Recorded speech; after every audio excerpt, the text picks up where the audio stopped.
আমি এই মুহূর্তে বিরল উপজেলার কালিয়াগঞ্জ বাজারে রয়েছি, যেখানে দিনাজপুর ২ আসনের প্রার্থী সাদিক রিয়াজ পিনাক চৌধুরী তিনি নির্বাচনী প্রচারণা চালাচ্ছেন এবং এই মাঠে আমরা দেখছি যে বিপুল পরিমাণের বিএনপির নেতা কর্মী সমর্থকদের নিয়ে তিনি এই নির্বাচনী প্রচারণা চালাচ্ছেন। আমরা দেখছি যে বিকেলে এই বাজারে আসছেন, বাজারে আমরা প্রতিটি দোকানে তিনি তার বিএনপির যে প্রচারণা করছেন।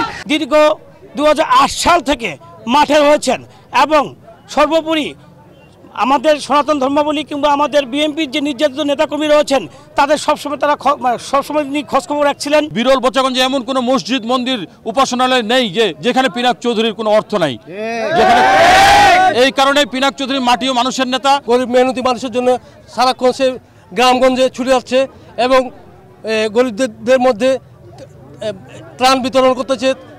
ঈদের সময় সামগ্রী পাঞ্জাবি পায়জামা দিচ্ছে, পূজার সময় হিন্দু ভাইদেরকে শাড়ি লুঙ্গি দিচ্ছে। বিরলের মাটি বিএনপির ঘাঁটি, আপনি দেখেন হাজার হাজার গাড়ি ঘোড়া স্বতঃস্ফূর্তভাবে আজকে আমাদের এই র্যালিতে এবং এই শোডাউনে অংশগ্রহণ করেছে।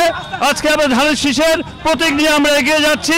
আমাদের প্রিয় নেতা জনাব তারেক রহমান সাহেবকে আমরা এই আসনটি উপহার দিতে চাই।